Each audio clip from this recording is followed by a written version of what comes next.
Halo semuanya, selamat datang di Ruang Pandang bersama saya Arya. Kali ini Nalaria mau membahas tentang film, yang kebetulan film ini udah rilis ya di Netflix. Sebelum itu mungkin aku mau disclaimer sedikit ya. Kalau video-video yang aku buat ini tidak ada bertujuan untuk menyinggung, menuduh pihak-pihak tertentu. Sebenarnya video-video yang aku buat ini merupakan hasil dari pemikiran aku, bagaimana aku melihat situasi-situasi ataupun hal-hal yang ada di sekitar. Kemudian aku kolaborasikan dengan pengetahuan dan pengalaman yang telah aku dapatkan, dan itu menjadi opini dan perspektif aku pribadi. Kemungkinan masih ada salahnya. Bagi teman-teman yang melihat video ini, jadikan video ini hanya hiburan, ataupun jika ada yang bisa didapat, alhamdulillah. Bahkan mungkin lebih bagus jika beberapa video ini bisa men-trigger cara pikir kita semuanya untuk lebih peka terhadap apa yang terjadi di sekitar kita. Oke, mari kita mulai dengan film dokumenter yang mau aku jelaskan. Mungkin kita bakalan relate lah dengan alur cerita dari film ini. Apalagi khususnya bagi teman-teman yang baru lulus SMA, ataupun mungkin yang sudah kuliah ataupun bekerja, akan kembali ditarik memorinya untuk merasakan kembali fase-fase bagaimana ketika kita lulus sekolah menengah dan dihadapkan dengan pilihan-pilihan yang sepertinya pilihan itu menentukan bagaimana kita ke depannya. Oke, langsung saja, ini dia Operation Varsity Blues.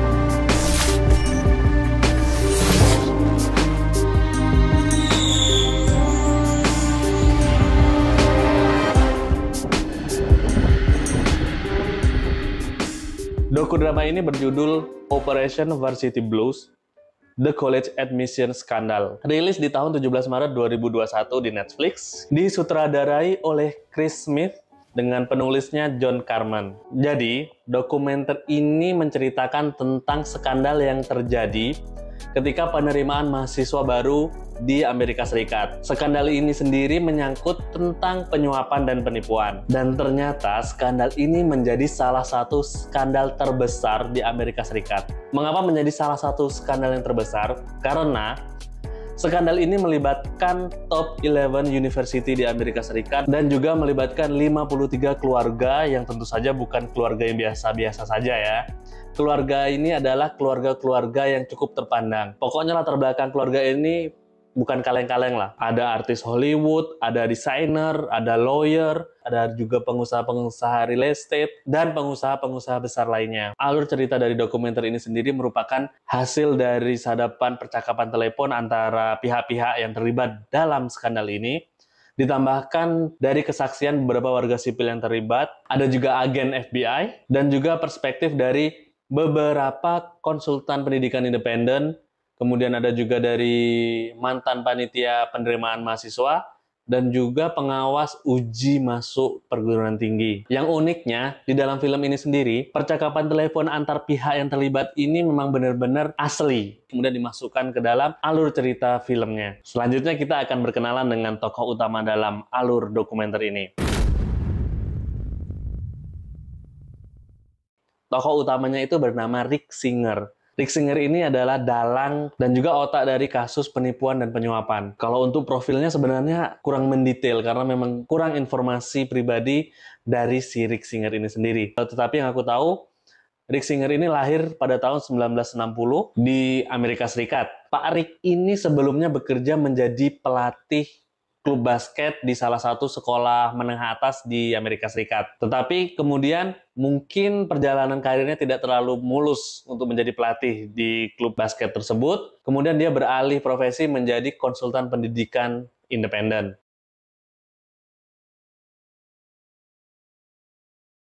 Yang cukup mencolok dari Pak Rick ini sendiri adalah dia selalu menggunakan pakaian olahraga, ya pakai kaos olahraga dan training gitu, baik itu sebagai konsultan pendidikan independen ataupun ketika dia melakukan perjalanan ke beberapa universitas untuk membuka jaringan dalam penerimaan mahasiswa baru. Dan Pak Rick ini cukup terkenal tegas dan jarang senyum.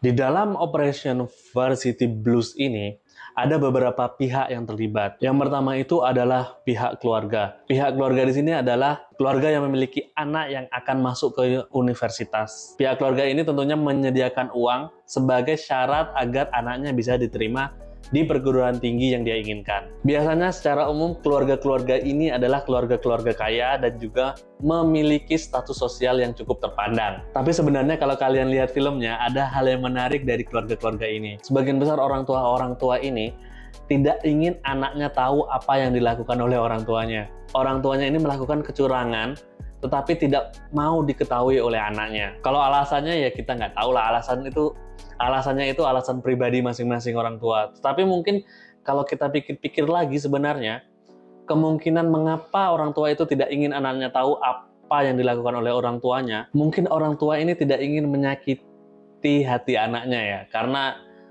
ya bayangin aja ketika anaknya sudah mempersiapkan diri, udah belajar siang malam mungkin, udah ikut les sana sini, ikut bimbel, rupanya orang tuanya malah melakukan jalan belakang.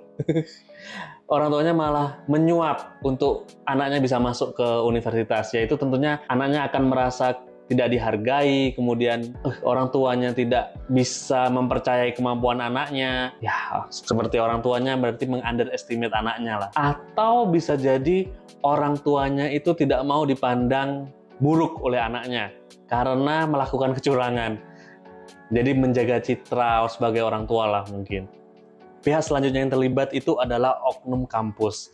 Oknum kampus ini adalah oknum yang menerima uang suap yang kemudian memastikan bahwa anak yang dibawa ini bisa masuk ke universitas yang diinginkan. Kalau dalam film ini khususnya, oknum kampus yang saya maksud ini adalah direktur olahraga ataupun pelatih-pelatih klub-klub olahraga yang ada di kampus. Dan ini juga baru saya tahu dari film ini ya, ternyata di Amerika itu, kampus-kampus di Amerika itu memiliki klub-klub olahraga. Banyak sih sebenarnya klub-klub olahraganya, entah itu klub basket, klub soccer, tenis, polo, berkuda, sampai dayung, layar, banyak pokoknya ternyata. Mungkin klub-klub olahraga itu kayak ekstrakurikuler lah, atau kayak UKM, unit kegiatan mahasiswa. Hubungan antara klub-klub olahraga dan pihak kampus sepertinya sama-sama menguntungkan. Mengapa saya katakan sama-sama menguntungkan? Kalau dari pihak kampus sendiri, kampus akan mendapatkan nilai lebih ataupun memiliki daya jual tinggi, memiliki prestis yang tinggi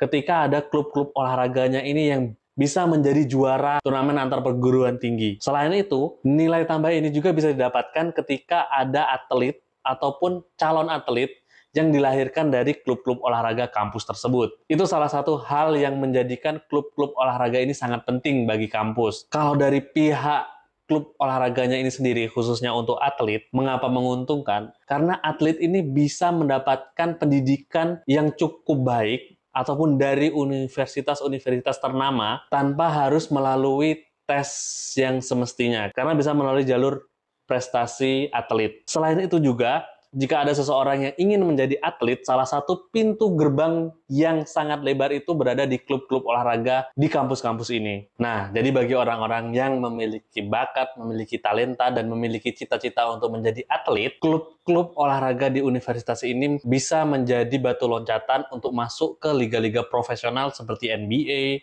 kemudian NFL, ataupun MLS, dan banyak liga-liga lainnya. Jadi, klub-klub olahraga kampus ini memang dikelola secara semi-profesional. Pihak selanjutnya tentu saja adalah otak dari skandal ini. Jadi, Rick Singer ini akan menjadi jembatan keluarga yang anaknya ingin menjadi mahasiswa dengan pihak kampus. Dengan latar belakang Rick Singer ini sebagai mantan pelatih basket SMA, ditambah lagi pekerjaan dia sekarang sebagai konsultan pendidikan independen, kedua hal tersebut menjadi modal Rick untuk menjalin hubungan antara calon mahasiswa dengan pihak kampus.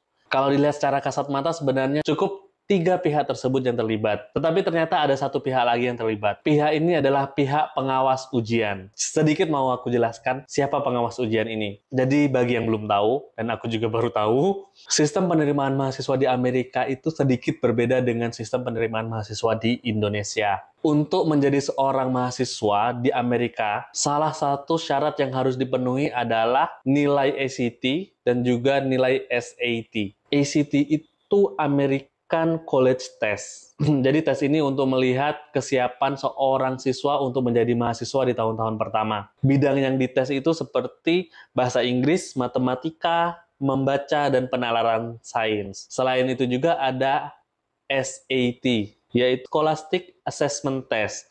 Tes ini untuk melihat kemampuan matematika dan verbal. Kalau kita mau jadi mahasiswa, kita harus bisa memenuhi kualifikasi kedua tes tersebut. Kedua tes tersebut dilakukan oleh lembaga-lembaga ataupun institusi-institusi independen, kredibel, terpercaya, dan telah terkualifikasi. Jadi nggak sembarangan lembaga bisa mengadakan kedua tes ini ya. Biasanya kalau mau masuk ke universitas, apalagi universitas-universitas elit ya, nilai SAT-nya itu yang diminta berkisar antara 34 sampai dengan 35, dan nilai SAT itu biasanya di atas 1.500 poin. Oke, jadi itu mungkin sedikit informasi ya tentang ACT dan SAT untuk syarat menjadi mahasiswa di Amerika Serikat. Kita kembali lagi ke filmnya. Jadi Rick ini ternyata bisa menemukan salah satu pengawas yang bisa diajak berkompromi nih, bisa diajak negosiasi. Jadi Rick ini menyewa pengawas ujian yang kemudian pengawas ujian inilah yang akan mengisi jawaban dari anak yang akan masuk ke kuliah tadi. Bagaimana cara antara Rick dan pengawas ujian ini bekerja? Jadi Pak Rick ini akan menghubungi keluarga klien. Keluarga klien ini akan menyuruh anaknya mengikuti satu tes lagi. Jadi keluarga ini akan menyuruh anaknya untuk mengikuti tes kelainan belajar. Nah, tes kelainan belajar ini mungkin cara belajar yang berbeda ataupun cara belajar yang membutuhkan waktu lebih lama dari orang biasanya ya. Jadi anak ini harus memenuhi syarat agar bisa mendapatkan sertifikat atau surat bahwa dia memiliki kelainan belajar. Dengan dia memiliki sertifikat kelainan belajar tersebut, ketika nanti dia akan ujian ACT ataupun SAT itu, dia akan mendapatkan waktu yang lebih. Waktu yang lebih inilah yang digunakan oleh pengawas ujian nanti untuk menukar lembar jawaban anak tersebut dengan lembar jawaban yang sudah dikondisikan oleh pengawas ujian tersebut. Jadi kira-kira seperti itu cara mainnya ya. Jadi itulah 4 pihak yang terlibat dalam skandal ini. Yang pertama tadi adalah keluarga dari anak calon mahasiswa, kemudian oknum kampus, kemudian Rick sendiri sebagai otak ataupun dalang skandal ini. Yang keempat itu adalah pengawas ujian ACT ataupun SAT. Pertanyaan selanjutnya adalah, bagaimana modus dari skandal ini? Dalam skandal ini sendiri, ada beberapa istilah yang dipakai oleh si Rick ini. Istilahnya itu sebenarnya cukup unik lah. Sebagai calon mahasiswa, ada 2 pintu yang disediakan oleh pihak kampus. Yang pertama itu adalah pintu depan. Pintu depan ini adalah jalur umum yang digunakan oleh para calon mahasiswa. Jadi dia harus mengikuti rangkaian pendaftaran, tes, dan birokrasi-birokrasi lainnya. Itu pintu depan.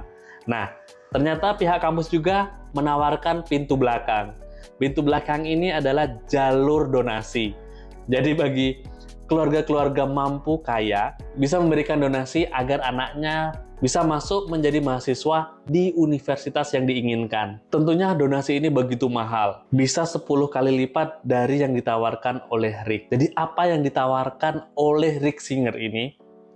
Jadi Rick Singer ini menawarkan pintu samping. Penawaran dari Rick ini sendiri berkisar antara 300 sampai dengan 500 ribu dolar. Wow, bukan angka yang kecil. Pintu ini ditawarkan kepada keluarga-keluarga kaya yang sudah meng-hire Rick sebagai konsultan pendidikan independen. Untuk bisa menggunakan pintu samping ini, Rick Singer menggunakan cara penerimaan mahasiswa baru melalui jalur prestasi olahraga. Karena latar belakang Rick sebagai mantan pelatih basket di klub basket SMA, maka Rick tentu sudah tahu seluk-beluk penerimaan mahasiswa melalui jalur prestasi olahraga. Maka dari itu, Rick kemudian bekerja sama dengan para pelatih-pelatih klub-klub olahraga di beberapa universitas. Secara singkatnya, modus yang dipakai dengan Rick ini adalah Rick menyediakan pintu samping dengan pembayaran yang lebih murah dibandingkan dengan pintu belakang, tetapi kemungkinan masuknya lebih besar dibandingkan dengan pintu depan. Hal ini kemudian membuat keluarga-keluarga yang memiliki anak akan masuk ke kampus menjadi tertarik. Nah, setelah Rick mendapatkan konsumen, cara Rick memasukkannya adalah melalui jalur prestasi olahraga.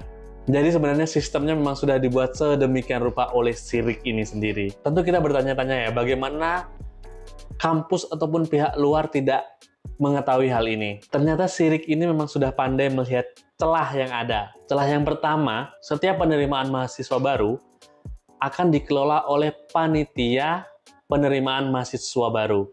Nah, khusus untuk calon mahasiswa melalui jalur prestasi olahraga, panitia penerima mahasiswa baru ini percaya 100% dengan pelatih-pelatih klub-klub olahraga tersebut. Dengan asumsi bahwa pelatih-pelatih ini sudah paham calon mahasiswa yang dia bawa. Tentu saja dengan prestasi dan juga hasil tes ACT dan SAT. Celah yang kedua ini adalah celah dari klub-klub olahraga itu sendiri. Jadi, pelatih klub-klub olahraga, terlebih lagi klub-klub olahraga yang kecil ya, memiliki tugas tambahan sebagai pengumpul dana. Dana itu sendiri digunakan untuk biaya kegiatan dan juga operasional klub itu sendiri. Bahkan jika ada klub olahraga yang memiliki sponsor besar, klub itu tentu bisa berkontribusi terhadap kampus. Jadi pelatih-pelatih klub-klub olahraga ini tentu mencari dana ke sana kemari. Apapun bakal diperjuangkan agar mereka bisa mendapatkan dana. Celah ini diperparah juga dengan kurangnya pendalaman dari mana dana itu berasal. Jadi yang penting dapat uangnya, klub bisa berjalan. Celah selanjutnya, memang pinter sih Rick ini, alat pembayaran dari perjanjian antara keluarga calon mahasiswa dengan oknum kampus ini tidak dibayarkan secara langsung. Jadi uangnya ini diberikan dulu kepada Rick. Rick ini memiliki yayasan. Nah, yayasan tersebutlah yang mendonasikan uang tersebut ke klub olahraga yang dituju. Jadi penyuapan ini berkedok dengan donasi ya. Itulah 3 celah yang dimanfaatkan oleh si Rick Singer ini. Kalau motifnya sendiri tentu ini adalah motif keuangan lah ya, motif ekonomi. Rick sendiri ingin mendapatkan keuntungan dari sini. Dari tahun 2011 sampai 2018 ini, total keuntungan yang didapatkan Rick ini mencapai 25 juta dolar. Wow, menggila memang.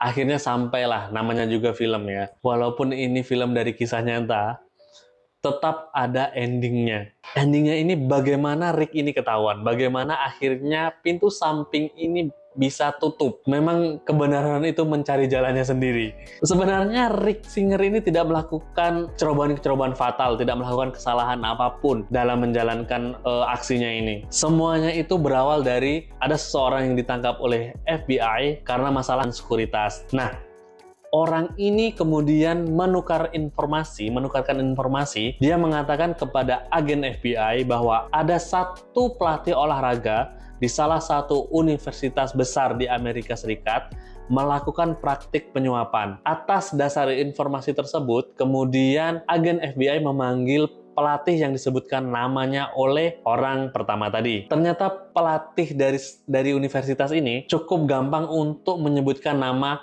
Rick Singer. Atas dasar informasi inilah, kemudian agen FBI menyadap telepon dari Rick Singer ini. Akhirnya Rick Singer dipanggil dan kemudian diinterogasi oleh agen FBI, dan akhirnya Rick Singer setuju untuk bekerja sama sehingga menyeret 53 nama lainnya. Akhirnya tutup sudah pintu samping yang dibuat oleh Rick Singer ini. Tapi kalau kalian lihat filmnya ya, 53 orang yang disebutkan oleh Rick Singer itu sendiri tidak mendapatkan hukuman lebih dari 1 tahun. Hanya hitungan bulan dan ada beberapa yang hitungan hari. Walaupun sebenarnya katanya bisa dituntut sampai dengan 20 tahun. Mungkin hukuman sesungguhnya itu diterima oleh anak-anak dari keluarga-keluarga ini. Mengapa begitu? Karena ketika skandal ini terbongkar, semua media memberitakan, semua orang tahu, akhirnya anak dari keluarga-keluarga terpandang ini mendapat sorotan negatif. Ya tentu sajalah kita tahu seberapa banyak lulusan-lulusan SMA yang ingin melanjutkan ke universitas, kemudian gagal, lalu melihat berita konspirasi ini, skandal ini, tentu mereka sakit hati lah. Tetapi selain itu ada satu kasus juga yang menarik, dikarenakan beberapa orang tua tadi tidak ingin anaknya tahu, akhirnya anaknya juga kecewa dengan orang tuanya. Salah satu contoh kasus, ada satu anak dari SMA memang sudah tidak ingin melanjutkan kuliah, tetapi orang tuanya memaksa untuk melanjutkan kuliah. Padahal dari SMA dia sudah menjadi konten kreator yang cukup sukses. bahkan sudah berkolaborasi dengan brand-brand ternama. Akhirnya dia mengikuti perintah orang tuanya untuk masuk ke universitas yang diinginkan. Walaupun tidak enjoy, dia lakukan. Setelah skandal ini terbongkar, tentunya semua orang tahu kan, dia masuk kuliah itu hasil dari penyuapan, hasil dari hal curang. Akhirnya tentunya karir yang dia bangun dari masa SMA itu terancam hancur. Ya, walaupun tidak hancur, setidaknya itu akan menjadi citra buruk dia untuk kedepannya. Sangat menyedihkan sebenarnya. Oke, bagaimana dengan Rick itu sendiri? Setelah sekian lama dia menjadi informan bagi agen FBI, akhirnya Rick Singer dijatuhi hukuman 42 bulan penjara dengan membayar denda kurang lebih 19 juta dolar, ditambah lagi 3 tahun masa percobaan setelah dia bebas. Apakah ini sebanding atau tidak? Ya, itu tinggal penilaian orang masing-masing. Tetapi setidaknya Rick Singer sudah mendapatkan apa yang harus dia dapatkan. Dari 53 orang yang disebutkan Rick Singer tadi, ternyata ada 1 orang yang lolos dari dakwaan. Orang yang lolos dari dakwaan ini adalah pelatih klub layar di salah satu perguruan tinggi terkenal di Amerika Serikat. Mengapa dia bisa lolos? Fakta yang meringankan pelatih layar ini lolos adalah dia tidak mengetahui secara pasti bahwa dia disuap oleh Rick Singer. Anggapan dia itu memang murni donasi dan uang yang didapatkannya tidak untuk kepentingan dia pribadi. Jadi uang yang didapatkannya ini memang untuk operasional klub layar yang dia kelola. Terlebih juga dia sudah melaporkan donasi yang dia dapatkan ini ke direktur olahraga dari universitas ternama ini. Dan direktur olahraganya ini juga menyatakan bahwa dia mengenali Rick Singer. Ini pengakuan dari pelatih layarnya ya. Tetapi setelah kasus ini terkuak, pihak kampus menyatakan bahwa direktur olahraganya itu tidak mengenali dari Rick Singer itu sendiri, dan akhirnya pelatih layar ini dipecat dari jabatannya sebagai pelatih layar klub layar di kampus tersebut. Agak menjadi pikiran sebenarnya. Apakah kampus ingin melindungi direktur olahraganya atau nama baiknya? Ya, kita nggak tahu, itu kepentingan kampus itu sendiri ya. Tapi menurutku setidaknya ada sedikit pertimbangan bagaimana pelatih layar ini sudah mengelola klub itu dan dia tidak tahu sama sekali bahwa donasi yang didapatkan itu sebagai uang suap. Karena dia merasa dia tidak membalas apapun dari uang donasi yang dia dapatkan. Karena tidak ada juga mahasiswa yang masuk melalui jalur dirinya. Sangat menarik.